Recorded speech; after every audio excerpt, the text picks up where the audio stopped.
You are going to thank me for this bread-saving hack. Just take your bread bag, give it a couple twists, and then push the end right down over the top. I am the god of hellfire, and I bring you fire, fire, fire. It is the nature of humankind to fear what they do not understand. Hey, stay away from me. This thing rules. The thing rules. Oh, hey, what's up? I'm Brian Altano. And I'm Max Scoville. This is a show where we discuss something we love, Unpack why we love it, explain where it came from, try to remember our first impressions of it, share our weird stories about it, maybe learn something new about it along the way. but first and foremost, we're here to celebrate the fact that this thing rules. Okay, so this week we're going to do something a little bit out of the ordinary. We're doing a bit of a grab bag. We're doing a variety pack of three seemingly unrelated topics that are actually unrelated.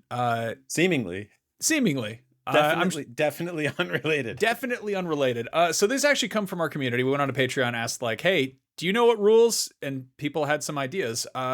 So we got three things here. We've got fire. Yeah. Bunch of pyromaniacs in there. Crystal Stewart suggested campfires. Mikhail Cabin said fire or fireworks. And Super Mecha said burning stuff rules. If anyone could do a whole podcast about setting random stuff on fire, it's you two. Definitely. I don't want to incriminate myself, so I don't know if we do a whole podcast about it, but I think, yeah, sure, fuck it. Let's talk about the process of objects turning into energy or what have you. But also Keith David, the actor, who's appeared in a bunch of movies and also been a powerful voice in many movies. He's got like the best voice, period. And then finally, we're going to talk about bread clips. Specifically, Jack Peterman said, what about the little clip that keeps bread bags closed and relatively fresh? Those certainly rule. And then Mikhail Cabin also said bread, and I'm assuming he doesn't mean stale bread, so the bread clips kind of apply there too. What do you want to talk about first? Well, we could definitely do an episode about bread one day. I do appreciate that our community is testing our muster by being like, you know, what's a tiny little object that has one singular task and how long can you talk about it? Challenge accepted. Let's start with Keith David. Okay, yeah. So Keith David is he's an African-American actor. He has appeared in They Live, The Thing, Platoon, Armageddon, There's Something About Mary, Nope, Requiem for a Dream, The Nice Guys, and he has voiced Spawn and Goliath from Gargoyles, and he plays the president on Rick and Morty. And if you don't know him by name, you probably know him by the sound of his voice and, you know, maybe his face, depending on where you were first exposed to him. I first encountered him in Gargoyles as Goliath. I feel like I don't know in which order I saw his stuff, but I like the thing that stuck out to me the most as a youngin was The Thing, which was on TV, and I watched it and was like, whoa, that guy's awesome.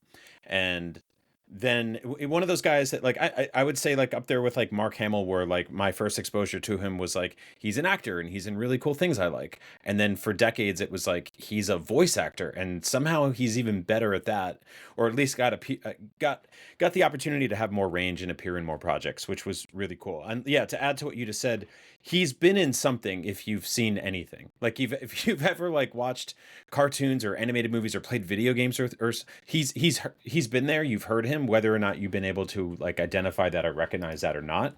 Oh yeah, he's like one of the main dudes in Halo. Like yeah, he's in Arbiter or something. Isn't he in one of the Saints Row games? Yeah, but he plays himself in that. He plays his character from They Live, and they recreate that whole fight scene. Yeah, I mean he's famously, like, we did an episode about sunglasses. Probably the best movie about sunglasses is They Live. Yep. And one of the reasons that movie is so awesome is because there's the 7.5 minute long fight scene between Roddy Piper and Keith David. And yeah, I don't know, his delivery I love, you know, step away. He's like, get away from me, man. I don't want you. Like, he's just got such a wonderful, like, he sounds like a badass, but he's also scared of Roddy Piper's weird sunglasses. It's like, amazing. Yeah. No, I mean his like him and The Thing and They Live that's two of my sort of probably top top 10 sci-fi movies, maybe top 5 on any given day. Specifically from that era, of course, top 5. But like these are like I have action figures of those movies, right? And so getting to hear him do that, and then getting to hear him show up in video games and stuff like that. And I don't know, we have a very funny job because like every now and then we just did San Diego Comic-Con, and we routinely had a bunch of people on our balcony that I guess we had so many guests coming and going, right? And this is not even like a bragging thing. This is us just being like, we're the head writers on the show, and we host and produce, and sometimes there's a cast of a show that we're not really paying attention to all their lower thirds and their titles and their names.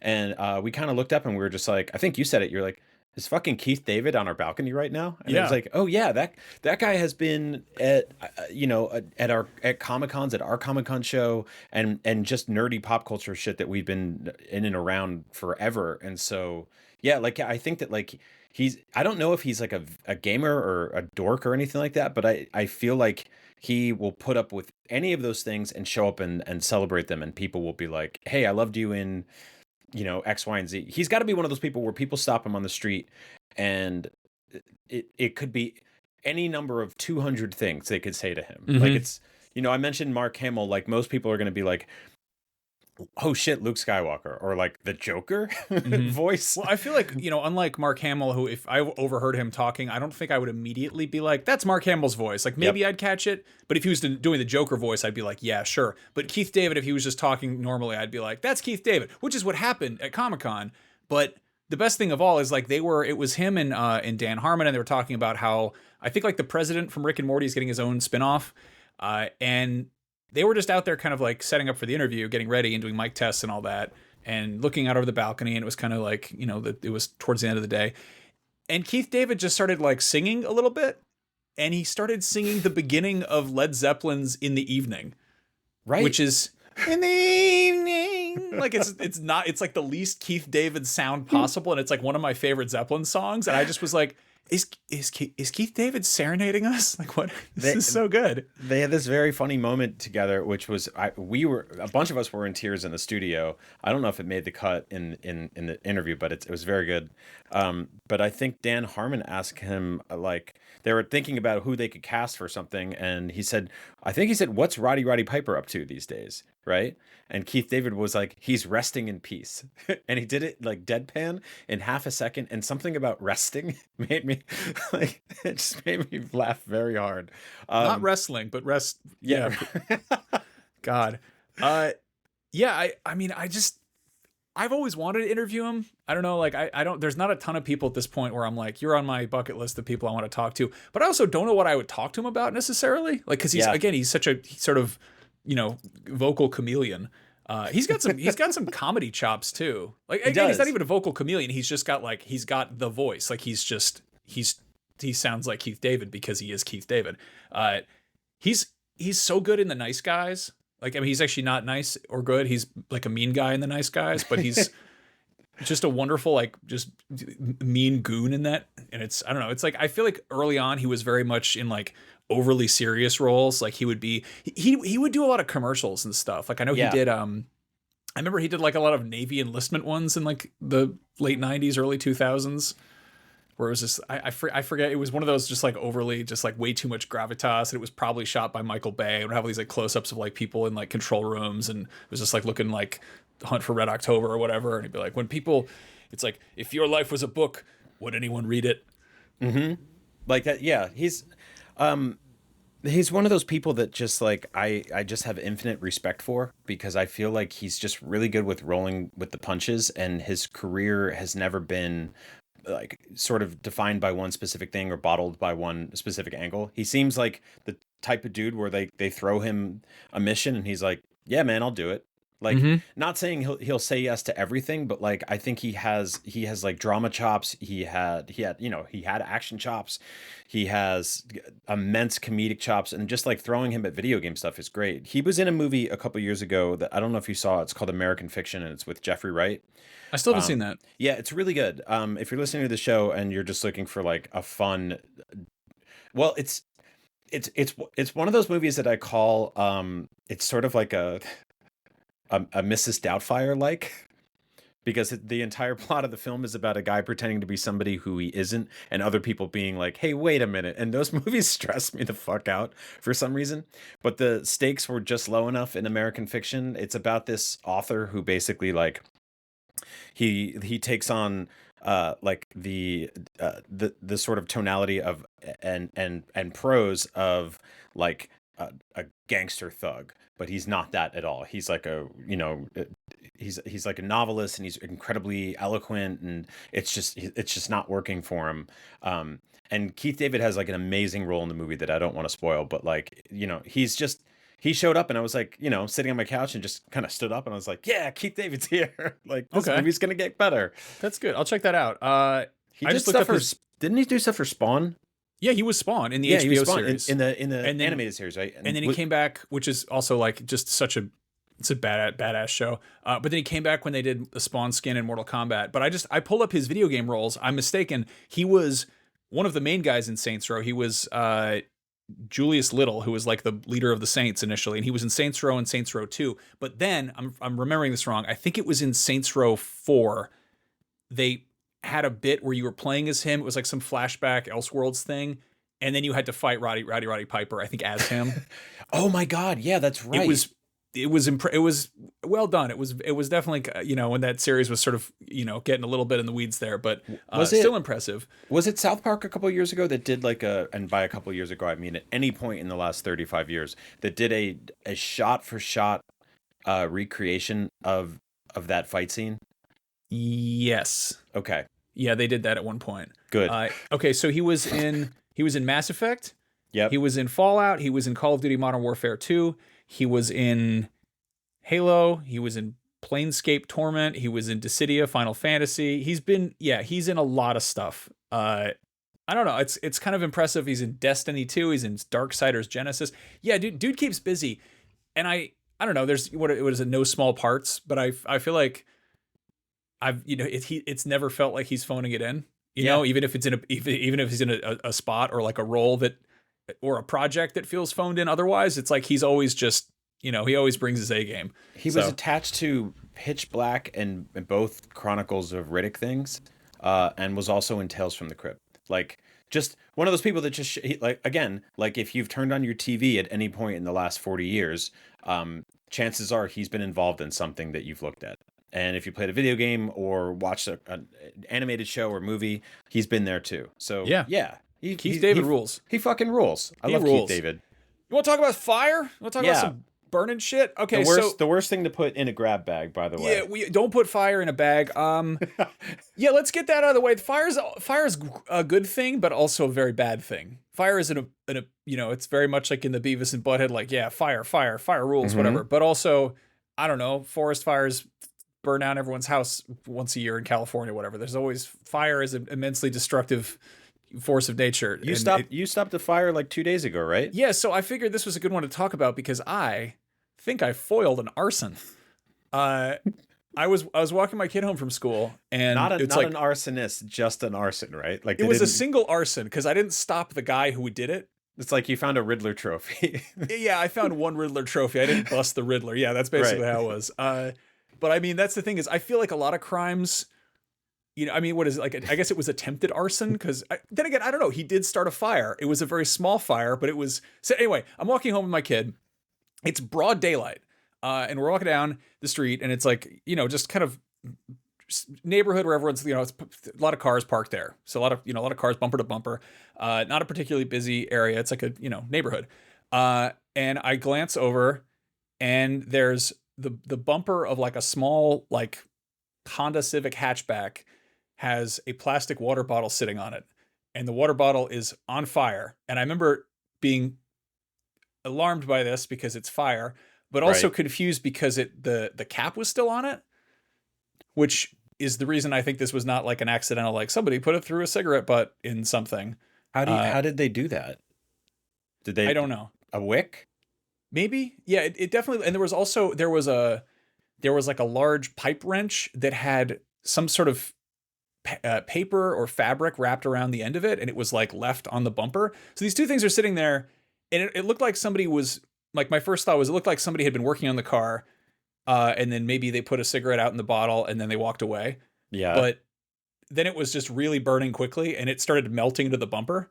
Why didn't they put it? I'm not an arsonist, right? So I do have some questions, but why didn't they put it under the bumper? I don't know, because the car, the car's like made of plastic. Like modern cars they're made of plastic. So I don't know.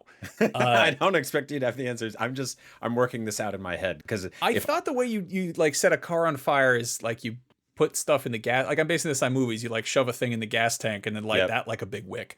But no, this person just left this thing there, and yeah, the more I think about it, like there's no way that was like an accident, and it basically started burning very quickly, and it melted like a hole about the size of, I don't know, like a good New York slice of pizza into the bumper, and it was burning. A lot of black smoke was coming up, and I'm just like, Thank you for using a unit of measurement I'm familiar with. Yeah, it was that shape too, but and I was just like, and you could see it like dripping into the into the car, and I'm like, is that going to set the gas tank on fire? I don't know how gas tanks work. Yeah, and I just sort of, I did like the lamest little like fire, like not like yelling like fire, come quick, but I was just like, hello, fire. Anybody? And no one came by. There's one guy was, I think, like just walking home or something, and he like came over and just sort of looked, and he's like, oh yeah, it is a fire. And then he like walked up one of the driveways and then came back like a second later with a fire extinguisher and put it out. And at that point I was like already I called like the fire department. Right. And they were like, it's funny, usually if someone's like, where's the fire? They're like, you're in a hurry. But they were literally like, so where's the fire? And I was like, gave them the intersection or address or whatever. And they were like, all right, so, hang out there and, flag us down. Or, I was like, the fire I think is out, but I also am not going to go like stick my hand inside the car and be like, is there fire inside there? And they came and they firemen came in their little truck, and it was like, I was impressed at how quickly they showed up, and they kind of just got out and they sort of looked at it and like touched it gently. And they were like, okay, car is not on fire anymore. That's good. And they were like, this guy was looking out for things not being on fire. And they were sort of like, thanks for calling. And I'm like, I was almost like, sorry, there's no fire anymore. Like, I don't know what are they annoyed at me? But also, I read into this, and apparently there is like an arsonist on the loose in my area. Like there's multiple reports of like cars getting set on fire. And I don't live in a great neighborhood. And there's like one person put up like a ring camera of this like shady looking guy going on their porch and like leaving a burning something kind of off to the side. And then there's also footage of him trying to like security camera footage of him trying to burn. So he's a carcinist. He's a car arsonist. He's trying to set cars on fire, and occasionally he succeeds. But the weird middle ground there is that sometimes people also set cars on fire to like collect insurance. Okay. Yeah. I think they're like, oh no, my car got stolen. And then I feel like this lit on fire. This should have been called firefighters rule. Yeah, I mean, they didn't do it. They came, they showed up. So I'm just saying, like, I don't know. Again, fire. They came. They saw. Fire They can did be bad. Yeah, they came. They saw. They said okay, and they left. What happened? What does that guy do with that car now? Like, okay. So that's the weird thing is I don't know whose car it was, right? And he didn't know about it, and so the fire truck looked at it and they were like, all right, whose car is this? I was like, I don't fucking know. So this dude came out to his car and there's just like a large hole burned in the back of it. And like, it's one thing if somebody keys your car, which is like a dick move. It's something else entirely if somebody burns a large hole in your car, but like doesn't fully destroy it. Yeah, not like, and because you're like, how much of this do I have to replace? Right? Yeah. Like the whole front? Or the whole back? I mean, it wasn't that bad, but it's also like it wasn't that nice of a car. So it was kind of like, okay, I don't know. Which is also maybe he was doing it on purpose. Maybe he wanted to get a nicer car. I don't know the story there. It was a nicer car on Monday than it is. That's for sure. That's true. But yeah, so fire. Ever since good old Prometheus stole it from the gods so that we could have s'mores, it's been a pretty cool thing. It allows us to cook. It keeps us warm. The human race would not be here, and if not for this, couldn't even see a lot feat most of engineering. Of yeah. It's I like that it's a feat of engineering, and also it's a thing that happens accidentally when lightning strikes, and people back then were like, "Fuck, there it is. We gotta grab it." Not like that though. Hold on to it. Like that's probably how they got it at first, right? I don't think they just started it. Dude, I don't know. I wasn't there. I've read a lot of books, but they didn't write a lot of books back then. They didn't have like cameras or anything. They weren't about to be like, couldn't see anything. Yeah. Do you think that's how they got it? Like at first, do you think that's my theory. I think that's how people. I don't think they invented fire. I don't think a guy was just like, let's rub some stuff together. No one would think. Do you think anyone really would have thought to do that if you were hungry and you're like, this meat is wet, it's still moving. Man, I don't like it. Yeah, I don't know. That's a good anthropology question. I think it's more likely rocks banging together. Rocks that did it.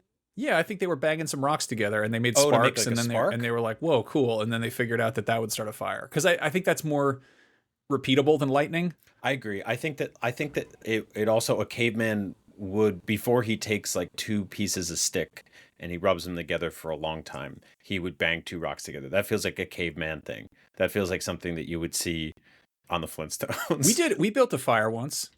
We did?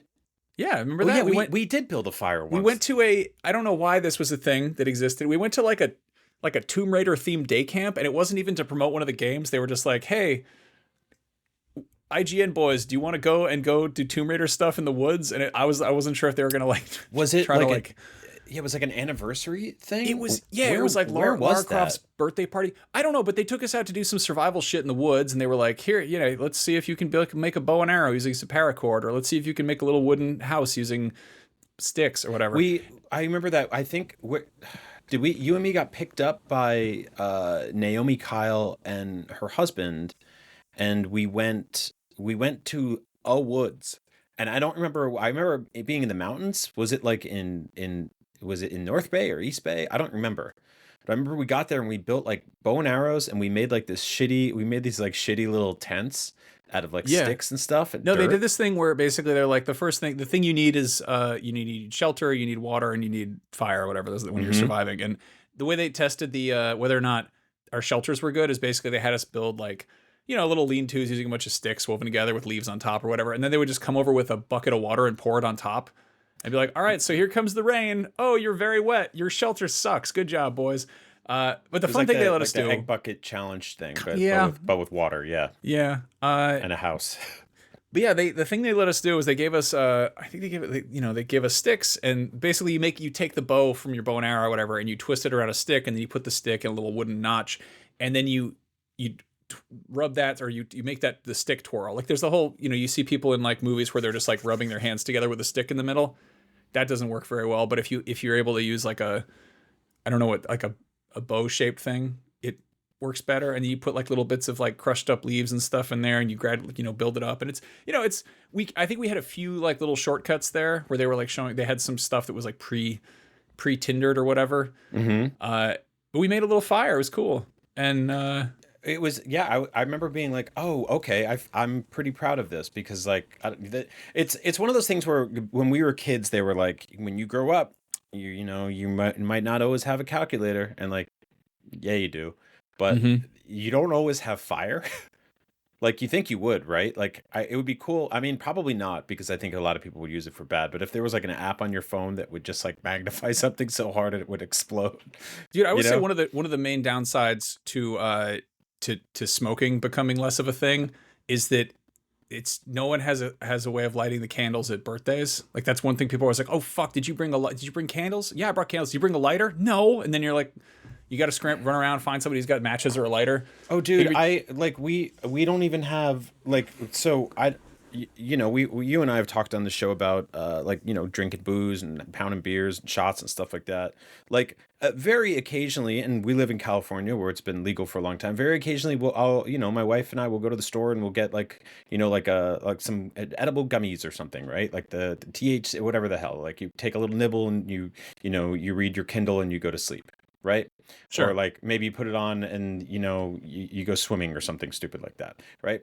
But every time we do, like if we haven't gone in like 6 months or a year, which is pretty frequent, because I don't really mess with this stuff very often anymore. No disrespect or judgment to people who do. He's talking about marijuana. I'm talking about anyone's lost marijuana, the right? They'll give us a marijuana cigarette. They'll give us a joint, right? A pre-roll, they call doobie. it. Yeah, doobie. And we had a swindler. Yeah, we had I think we put my kid to bed early a couple weeks ago, and we were like, hey, we have that joint upstairs. You want to like take a hit of it? Like a bunch of sad old, parents. And I was like, I don't have a lighter. Like the only thing I have is one of those things that, the really big long ones that you used, like if your pilot light goes out on your oven or something like that, which I guess works. And you can use them on barbecues and camping and stuff like that. But the idea of just like pulling out like a little cigarette lighter and flicking it and lighting a joint, that was like second nature to me for like the longest time. And now I'm just like, man, we should go to the store and get one of those. You need more fire. No, I love how lighting a joint with one of those like long barbecue igniters is like the reverse version of having one of those Cruella de Vil cigarette holders where it's really long. It's just very stupid. But that's not how it is. So did you ever burn shit when you were a kid? Did you ever do like a pyro phase or anything like that? The audience cannot hear the small grin that folded across my face right there, but yes, I did. We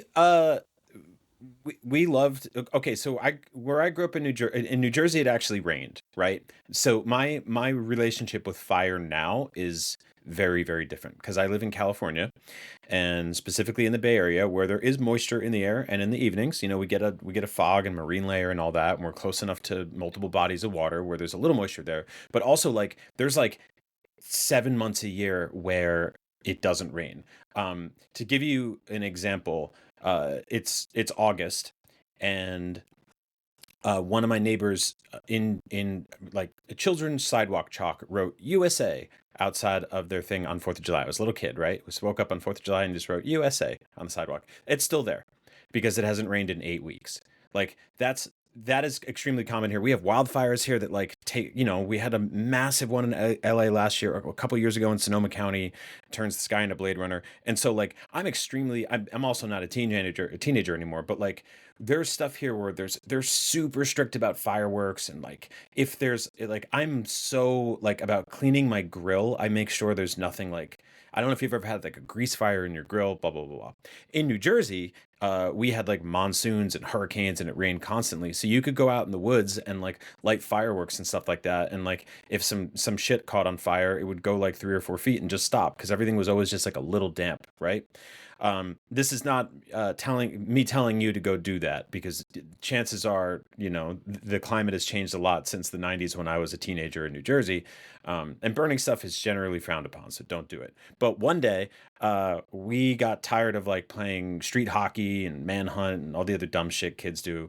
And we just made a pile of leaves in the middle of the street and lit it on fire. And it was just as a bunch of people were coming home from work, and we hid in the bush. This is something that like Wile E. Coyote would do, and our Roadrunner was a commuter who came home and just stomped it out. And it was just like, what the fuck? You put any dog shit in the bottom or anything? No, it was just... You just made a small fire in the middle of the street? It was just regular leaves. And I think he had like a little water bottle in his car and just like poured it out and was just like, he was looking around like, what the fuck? That's so funny. Why is there leaves on fire? That's such child brain shit. I love that. It was like, harmless, but also terrifying for him probably, and annoying, and probably for the rest of his life. He was like, thinking like, oh, remember that one day I had like that really shitty day at work? It was like the worst day at work of my life. And I got home and, my wife divorced me. But on the way in between those things, some fucking kids lit a fire. Do you think old that leaves? His experience was like mine? And he was like, I foiled an arson. And she's like, yeah, but not the arsonist, right? Did you catch him? Is he still out there? Still out there. Still out there. But I did stop one, Yeah. No, Yes. I definitely went through a burning shit phase. And again, this was in the East Coast. Things were wet. It would just, it would rain like every afternoon or whatever. So it was less of an issue. And also there's less grown-ups around. So we're less likely to get in trouble, more likely to get hurt. I don't know. Definitely not good. Definitely antisocial behavior, but also it's fun, Yeah. Like I had a good time. I have fond memories. What do we do? Do you ever burn action figures? Oh yeah, no, I was going to say, there was, I think, a day where I saw a cartoon where somebody used a magnifying glass to start a fire, and I was like, that won't work. And then I went outside with, I had one of those like magnifying glasses that has the little like bendy clips on it that people use for like making fly fishing or like painting little detailed things. Oh yeah. Okay. And I had the Batman the Animated Series action figure that looks like he's in some weird S&M gear. That doesn't narrow it down that much, but he's got like straps all over him. I want to say he's like silver with like black strap. I don't know. Anyway, I specifically remember this figure, and I was like, all right, so Batman's been captured by I don't know, firebug, some fire theme, whatever, firefly. And then I was like, put him. The Scarecrow's hallucinating him again. Yeah, he's the Mad Hatter has a giant magnifying glass for reasons I'm still unclear of. Clock King has a big monocle. Fuck it. Anyway, I started messing with the magnifying glass, and I was like shocked at how well that worked. And I was like, are you mean to tell me we give kids magnifying glasses and they can just go outside and burn shit with them? This is, you see all these PSAs about like, don't play with matches, don't touch the stove, like don't jump your bike over the, live wire that's on the ground, who wants a body massage, all that shit. But like, I didn't think that the magnifying glass thing would actually work. And I burnt the shit out of that Batman figure. And then, I don't know, later, it was the same summer, but we discovered, we decided to start fucking with like aerosol cans, and we're like, you can make a little flamethrower. I think we maybe saw it in a movie or something. And I was always trying, like, I was thinking the other day, I was like, what happened to my G.I. Joes? And I was like, that's what happened to my G.I. Joes. I made melted G.I. Joes. I don't know what compels people to do that, but I did that. Right? Like it's stupid because it's like, it's a point. Like I remember like painting on my action figures and stuff like that, and like swapping their body parts around. I mean, it's the realest shit is, what is it in fucking Toy Story? Is it 1 or 2 where the kid is just like he's just a real piece of shit to toys sometimes. He's Sid. I mean, honestly, that was totally us. Yep. I realized that, like, I don't know, I did a like a kit bash jet based on Buzz Lightyear's thing. It is in that last movie that I didn't see. And I realized I was working on it, and I was like, it's kind of funny that I'm kit bashing toys, which is what Sid did in Toy Story. And I looked down, I'm actually wearing a Misfits shirt right now, and I'm like, oh fuck, I'm just like, that dude was literally wearing a shirt with a skull on it. Like I could not be, I'm doing accidental Sid cosplay, bashing toys together and making new toys that probably hate their lives. But I mean, the fire thing, I don't know, as an adult, I like having a nice fire pit, Yeah, that's fun. Like, yeah. I have one of those, and it's like, what is yours used? Is it? Mine uses wood. It's like it's like some bougie, it's like a bougie fire pit that I think you're supposed to use pellets for, and it's supposed to be like, it's smoke free. And you put this thing that looks like a metal version of like Raiden's hat from Mortal Kombat, and it's supposed to like do some shit with the smoke that makes it disappear, but I'll just throw like random wood in there and it just makes a shitload of smoke, and then my wife gets mad at me and she's like, I don't want to smell like a campfire. And I was like, why not? It's great. Is it just wonderful. What you find like in the yard? Yeah, what happened? We had, I don't know, it was like an old pallet or something. It was just like a desk. Like leftover wood scraps from building a planter box or whatever. But then we also had those like creosote logs, those fireplace logs. You know what I'm talking about? Yeah, those are great. Those are great, but it feels like cheating, Like, I like the process of building a fire. Like, I like the whole thing where you're like, I got to get newspaper and, little sticks and make a little thing, and then put the log on top of that, and then you got to blow on it carefully and make it start up. Growing up, I lived in the country, and this didn't seem like unusual to me then, but now looking back, I'm like, this is some like frontier shit. The first place I live, I think it had heat. Like, I think it had, central heating, but it was an old house, so it didn't work very well. But it also had a wood stove that ran straight through the flue ran straight through the middle of it. So right. That was a better way of heating the house. And so we just always had a wood stove going. And I learned at a very young age how to build a little fire in a pot-bellied stove. And then we had fireplaces after that didn't have any kind of, like a gas starter thing. Like I feel like a lot of fireplaces in modern homes, they're like, there's a little wind-up key thing you do, and it spits some propane or whatever in there, and then it lights your fire for you. See, my dad grew up in like a small apartment in Jersey City, New Jersey, which is a pretty dense urban environment that has a couple of parks and stuff like that, but it's not really like you don't really, maybe he had a grill, maybe they had like one of those, like the little shitty charcoal ones where like. And so when he became my dad and had 2 other younger brothers, my brothers, he was like, and he moved out to more of a like sort of suburban area. I think he was like, we got to go camping a lot, because I don't think he ever got to do that growing up. And so the problem with like really getting into something for the first time when you're like 30 is that you're bad at it. and no one's there to tell you that you're not doing a great job. And we would go out to the woods, and he would just like start fires for us to like grill food and make burgers and stuff like that. And I don't think he really knew how to do it, so he would just take all sorts of shit like newspapers and sticks, and we would find like anything we could find that you could light on fire. Um, and he would get that it was like, not, is it kerosene? It was just like those things that it's like the fire, they give it to you, it's like in those plastic things that have like the little red top on, and you squeeze it and Oh, like sprays it.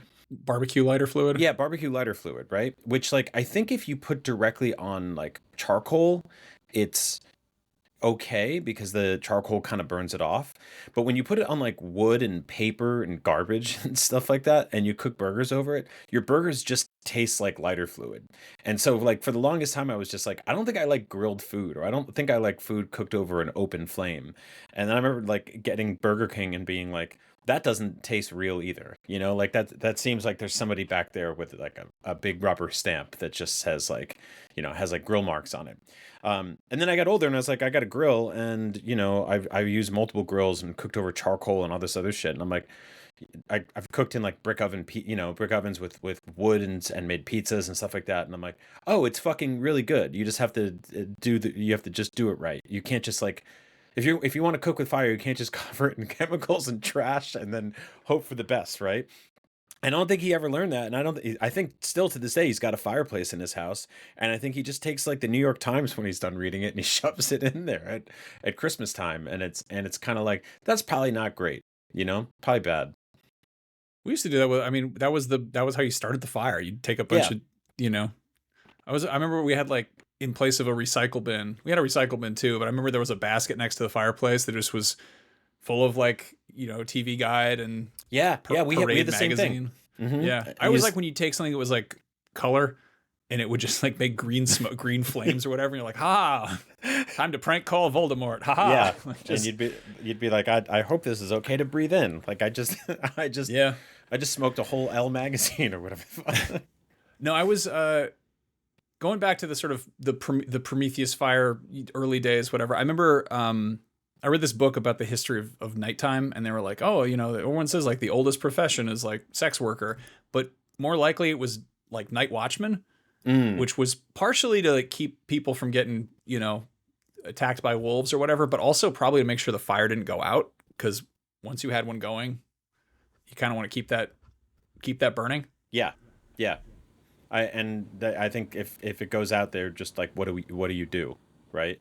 Like I used to watch that show Survivor, and like a big thing about that is like, if there's like a tie or whatever with votes, they make the contestants start a fire, and whoever does it first doesn't get voted out, which is pretty interesting, because it's like they'll have, I don't know, they drop like 30 people into that island or whatever, wherever the fuck they're shooting it, and like almost immediately there are people that are just like, I'm a hunter and a gatherer, and there are people who are, I'm around here and I do some cooking, and then there are people that just don't do anything, and then there's always like one or two people who are like really good at doing a fire, and they'll be like, that guy's a fucking piece of shit, and you know, he threatened to kill me and sleep with my wife, but we can't vote him out because he knows how to do fire stuff. And they're like, God damn it, got to keep that fire guy around. And they'll keep really shitty people on for a long time just because they know how to do that one thing. And then it'll get to that part, and like you basically have to light a fire and keep the fire going. And as the fire rises, it like the fire rises. The fire rises. There's like a rope above it, like a little twine or whatever. And when the twine snaps, that means that you win. And it's like really fucking tense. And it's just one of those things you're like, this would have been the best fucking 2,000, 3,000 years ago, whatever, right? Like people are just like sitting around and they're like, yeah, man, do you want to have a fire race? Like see who can burn that stick the quickest? And that sounds like fun. Yeah, I think it's great. And like, I think they always ask Jeff Probst, who's the host, they're like, every time someone interviews him, they're like, can you start a fire? And he's like, I don't know, man, shut the fuck up. Like, leave me alone. Yeah, maybe I could do it. Anyway, I guess. Speaking of ties, let's talk about those little things you use to tie onto the bread bag to keep the bread from going stale. That's what we're talking. I thought you meant the clips, but we can talk about the ties. You know, I mean the clips, the clip, not the tie is just a piece of wire, which I think I prefer. But yeah, I think the clip is a more, you know, icon. And we're talking specifically about the flat ones that are different colored pieces of plastic, and they have a little shape cut out of them, and they sort of bite onto the onto the bag. You twist the bag and then you clip the thing on there. And The, it's not the like ones you pinch it, right? It's like a little clip. No, you don't pinch it. It's the flat ones. The flat ones. The ones that are just like flat pieces of plastic. You go buy a package of bread, whatever. You get hot dog buns. I thought this was about the ones that are like little. They're like little alligators that you like a squeeze. chip clip. A chip clip, yeah. No, those are great. I think those are superior. But I want to talk about these things because I looked into them. There's a stupid meme I saw ages ago, and I always think of it when I'm like getting bread out or doing, like I always lose those little plastic clip things, and so I try to use the alligator clip, the chip clip, whatever. Yeah. But there's other alternative ways of doing it, and what someone did was they made like a D&D alignment grid. So like lawful, good, evil, chaotic, neutral, all that stuff. Yeah. And it's breaking down the different sort of like what could your like your character alignment be based on what you do with bread. And like lawful good would be using a bread box. And then chaotic evil is just leaving the bag open. So like there's a lot that can happen in between there, right? There's like a bread box is like here's the bespoke item that is meant to keep the bread fresh, put it in there. But yeah, neutral good is using a proper bag clip.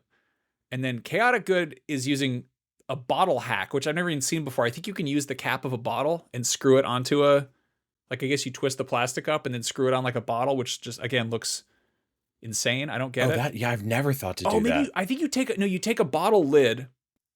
I've seen this before. You take the top of a bottle, like a water bottle, and you cut off the top and you keep the cap and then you thread the bread bag through the bottle top, right? Okay. And then you screw the top back on the bottle. And so it is sealing it, but you had to cut up a water bottle to make it happen. Oh, that's smart. I mean, and it's also smart, but also a little bit, it's insane. It's kind of chaotic good. So I feel like that's not worth, I mean, like how long are you really keeping that bread? I mean, you could reuse the bottle top, I guess. Oh, but, yeah, you're right. Yeah, but it's just, again, that does seem kind of chaotic. Lawful neutral is reusing the bag clip, the little proper flat plastic thing that's in there. Which True is neutral. It's a little square with like it's almost like a double heart cut out of it. Right? Yeah, it's the one of the ugliest things that's mass produced, I think. It's just like they've been making them forever. They never try to make them cute or nice. Like I feel like a soda pull tab, they'll occasionally be like cheeky and put like a little like a little Red Bull logo in there, or they'll make it a different color than the can. These things are just like. Do you think they'll ever be money?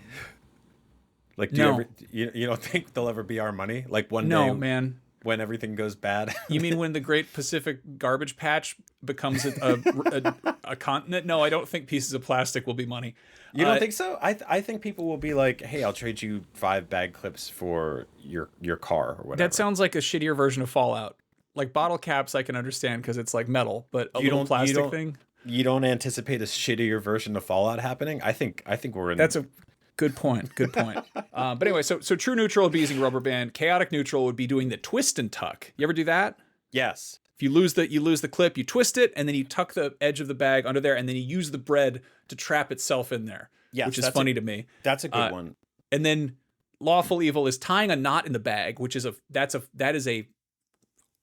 Can I talk about this real quick? Okay, so my grandfather, right, my Italian grandfather was in the Merchant Marines, and that means he was on a boat a lot, and he learned tons of fucking psychotic knots. He could just sit there in front of you at a dinner table miles from sea, and if you handed him a piece of string or a rope or something like that, he could go through and show you like 15 or 16 different ones. And I think he taught his wife, my nonna, the worst of those that she put on every bag of anything she ever gave us forever. And I don't want to look a gift horse in the mouth, but she would get like a bag of cookies or a bag of bread or whatever it is, right? And she would give it to us, and it would be in this knot that like you would have to just cut out. There was no way to open this thing. Like I don't know how she did it. Maybe it had like a dead what do they call it? Like a dead dead drop or whatever the fuck. Like that. Like there was probably prestige. Yeah, there was like a secret tab somewhere that you could yank, and all of a sudden it would open up and you'd get fresh bread, and you'd never be able to do that. Not again. But yes, I agree that those are evil. That is an evil thing to do. Also, like, you literally can't do it when you first, like, if you get like a bag of bagels and you lose that bread clip, you can't, you don't have enough room up there to tie the knot yourself. So you have to go rubber band. Which, by the way, like, Are there less or fewer rubber bands now? I feel like I had so many of those when I was a kid. We had a drawer in our house. You'd open up, there'd be like 15, 16 of them. Yeah, we had a rubber band ball. Yeah, I think I have like 2 in my whole house right now. That sucks because the bread clips are just as prevalent. Like you get them just as often, but rubber bands, you get less of those. Yeah, they stopped giving out rubber bands. Probably good for the earth and stuff. Where were they coming from? I don't know. We had them. They were on everything when we were Where kids. did we get so many rubber bands from? They used to put them on oranges and shit, bananas. They would fucking rubber band pieces of paper together. They rubber banded everything.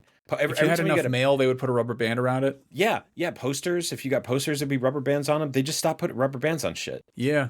The fuck is up with that, man? I had like one of those huge bags of rice that I got from Costco. You know, the Japanese rice that like you chip away it over the course. You buy it and it's like $65 and you're like, I don't know, man. And it feeds you for like 2 years. Ours is down to like it's kind of like one of those long throw pillows that people put on their couches now. That's how big it is. And so I rolled it up and I was like, this is not good for a bag clip, and I don't want to use like Scotch tape or something. Like, this is a rubber band job. And I looked around and they fucking had none. There's none anywhere. And I have a kid. You would think she's bringing that shit home from, art class or camp or whatever. They just don't have them anymore. Where have all the rubber bands gone? In those balls, I think, those rubber band balls. I think those people put them all in those things. And then, it was that craze for rubber band guns in the late 90s. Do you remember those things? Yeah, those were really cool. Fun as hell. But then apparently we shot our rubber bands all over. I don't know. Occasionally I'm like, I should eat more broccoli because it's good for you. But also, I'm out of rubber bands. I need to get some more rubber bands in the house. Broccoli used to come. Oh, so wait a minute. Asparagus does sometimes. No, I don't even think it does. Yeah, asparagus does. Yeah. They'll have like we're not answering the question about the bread clip. We're talking about rubber band. We're talking about the exact opposite, the enemy of the bread clip, which is the vegetable rubber band. No, they'll do like a bespoke one where it's like a piece of plastic that's attached to the tag that says the name of the asparagus company. Yeah. And then you can't use that as a rubber band because that'd be stupid. It's like really tiny, right? Yeah. Yeah. Anyway, yeah. So and broccolini, they do those the other ones, which is just like the metal. You know what I'm saying? It's like the metal thing with like the paper on it. Yeah, they do that for those. Yeah. Yeah, it's like a wire with just the paper long. on it. You could take that and you could take some wire cutters and cut that up, and then you'd have plenty of bread ties. Yeah, you could take that and shove it. Is what you could do with that. Wow, Jesus. Okay. Give me a rubber band or bust. I don't like a rubber band on the bread bag. I like a good clip. I'll do a clip. I just want I want more rubber bands than one. I like rubber bands for snacky chips. You get roll down the top of the bag, put the rubber band on there. The rubber band is gentle enough that it will not smash the chips, but it will keep the bag closed, and it makes it into a nice, convenient cylindrical shape, so it's easier to put in a little shelf or in a basket or whatever. Okay, yeah, I like that. I think that makes sense.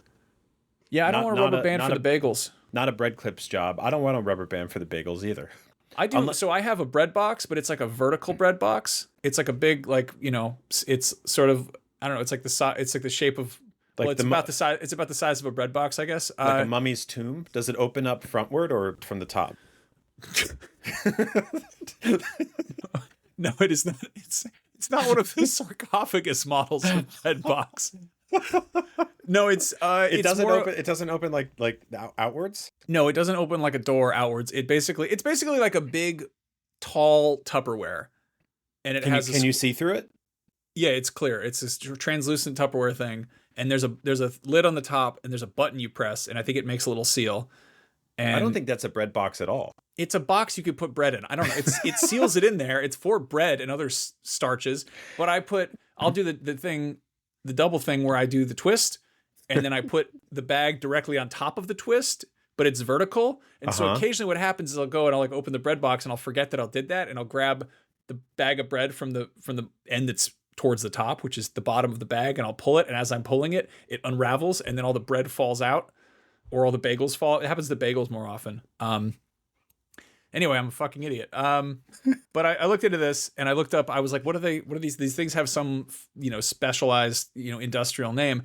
And the Wikipedia says they're known as bread tags, bread tabs, bread ties, bread buckles, bread bag clips, or, wait for it, acclupinids. A what? Acclupinids. Acclupinids? Acclupinids. Acclupinids. Acclupinids. Or acclupanids, maybe. I'm emphasizing it wrong, but I googled that, and there is an organization. I'm not making this up. This is an actual thing that is only half serious. There is the Holotypic Eclipinid Research Group, which was founded in 1994, and it's dedicated to the taxonomy and cataloging of, and I quote from their website, the parasitoids on bags pastries in supermarkets, hardware stores, and other large commercial establishments. Their fascinating and complex life cycle is unfortunately severely under-researched. What is known is that they take nourishment from the plastic sacks that surround the bagged product, not the product itself, as was previously thought. So it's like a fake biologist website for bread clips. I don't like that at all. This is a shockingly, it is a, people mail them bread clips and they like tag them and treat them like they're catching some bizarre crustacean or something. Do people collect these? Like, do you think that people have like, I wonder if people have like, I mean, people collect everything. So, but I wonder if people have like a whole, like they keep books of them and stuff. This is honestly, I implore you to check out this website afterwards. It's horg.com, HORG.com. I'm not going to horg.com. Go to horg.com. They have an entire sidebar it's deliberately complicated names, I think, where it's Acutignathidae, Angulognathidae, Archignathidae, and I'm sure this is like some Latin, and they have fucking binomial nomenclature classifications for bread clips, and they have insane. photos of all of them, and they have the little thing that shows how big they are. So basically, it's how people would treat insects or any kind of small animal, I guess, where they're like, we need to tag them all, but they're tags to begin with. I think it's awful. To get even worse than that, have you heard of butt pals? Go on. Butt pals are 3D printed bread clips that are shaped like little cats or dogs with their butt in the air, and it makes it look like the bag is exploding out of their asshole. That's pretty good. I really hate that, though. I'm going to go ahead and say don't type butt pals into Google Images. You want this the first result on the search. That's pretty funny. It seems like there's a whole community of these. There's like people make Homer Simpson ones and the giggity guy from Family Guy, whatever his name is. That's just terrible. Yeah. Yeah, so those don't log those over on Horg, but like it would be cool if you did like, Ryu or Goku and they're shooting like a energy blast or something, but instead it's just like, let's make this thing come out of this fucking miniature pincher's asshole or whatever. It is a miniature pincher for keeping the bag shut, pinching it closed. That's one way to pinch a loaf. Terrible. So yeah, I didn't think we could talk about bread clips this much, but there's a lot there. It's shocking. Man, that was really good what you just did there. Thanks, dude. This is the internet that I miss. This is the old weird internet. Like I feel like this kind of got, you'll still find this in like weird corners of Reddit and stuff, but this was in like 1994. I'm guessing a bunch of like MIT guys or something similar. They got together and they were like, wouldn't it be funny if somebody treated bread clips like a invasive parasite? And they're still doing it 31 years later. That's nuts. Yeah. So I don't know if you enjoy bread clips, let us know and show us your bread clip collection. Don't do that. We don't need to do that. But if you have ideas for other things we can talk about on this fine program, you can head over to patreon.com/thisthingrules and become a member. You don't have to be a paid member. It would be cool if you did, but you can just join over there. Whenever we're looking for ideas, we'll post on there. You can also just shoot us a message on there or on one of the many social media platforms on which we have the accounts, or you can email us thisthingrulesshow@gmail.com. It's always nice to get a little mail. Thank you for listening to this show and for hearing us talk about Keith David and fire and bread clips, 3 things that rule. People make snakes out of them, like 100 of them. Dude, just buy a toy snake. Just buy a snake. Have we done an episode about snakes? We did an episode about alligators. That's not the same thing. Before we go, just a reminder, This Thing Rules is made possible thanks to the support of our Patreon backers. If you'd like to help us keep the lights on and get some extra bonus stuff for yourself, you can go kick us $1 or $2 at patreon.com/thisthingrules. But really, every little comment, like, subscribe, share, or other form of engagement goes a long way. So if you've got a minute, give us a plug on social media, or go give us a nice review on iTunes, or just write something weird. I don't care. It's nice that you made the effort.